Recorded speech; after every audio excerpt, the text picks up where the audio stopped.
আমার YouTube channel এই তো জীবন নিয়ে চলে এসেছি। আমি আজকের মেনু দেখাচ্ছি। আজকে প্রচণ্ড গরম, একদম রান্না করতে ইচ্ছে হচ্ছে না, সব তরকারি কেটে রেখে দিয়েছি, রান্না করিনি। রান্নাঘরে থাকা যাচ্ছে না, এত গরম। সামান্য ডাল ভাত করেছি, এই যে ভাত করেছি, ভাত একদম তলানিতে ঠেকেছে, দুবেলার ভাত। শনিবার কেউ ভাত খেতে চায় না। আর কলমি শাকের ডাঁটা দিয়ে, কুমড়ো দিয়ে, আলু দিয়ে একটা তরকারি করেছি কালো জিরে পোড়া দিয়ে, একদম হালকা করে। আর সকালবেলা জলখাবার খাওয়ার জন্য ঘুগনি করেছিলাম, এই যে ঘুগনি রয়েছে, নিরামিষ ঘুগনি। আর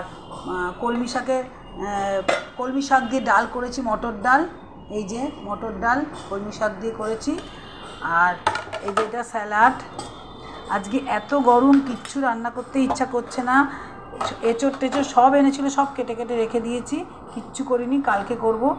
কালকে আবার একটা অনুষ্ঠান বাড়িতে নেমন্তন্ন আছে, কি করব জানি না, এত সবজি এনেছে কি বলবো। আর গরমের দিনে কাউ রান্না করতে ইচ্ছা করে এত পদে? মাছ ভাত কিংবা ডাল ভাত ভাজা হলেই হয়ে যায়, তাও আমার করতে হবে। এই যে ভাজা করেছি, ঢেঁড়স ভাজা, বেগুন ভাজা, আর একটু কাঁঠালের দানা মাখা ছিল কালকে, বেশি করে করেছিলাম, সেটা একটু রেখে দিয়েছি, মেয়ের খুব ভালো লেগেছে খাবে বলে। আর এই যে ঘরে বাটা টক দই। এই হলো আজকে আমাদের মেনু। আর এই যে স্যালাড তো করেছি, স্যালাড প্রতিদিনের মতোই স্যালাড আছে।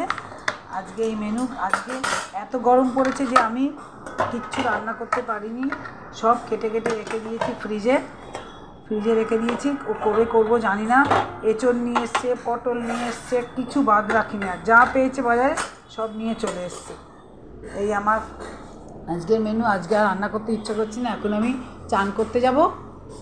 তোমরা দেখো, যেদিনকে একটু গরম কমবে সেদিনকে আমি রান্না করে দেখাবো কিছু। ঘুগনিটা করেছি সকালে, পরোটা দিয়ে খাওয়া হয়েছে। ঘুগনিটা ভালোই হয়েছে, নিরামিষ ঘুগনি মনে করেছি ভালো হবে না, কিন্তু ভালোই হয়েছিল। বিকালবেলা একটু তরিজুত করে খাবো। ঠিক আছে, পরে নেক্সট ভিডিও নিয়ে আমি আবার আসবো। টাটা।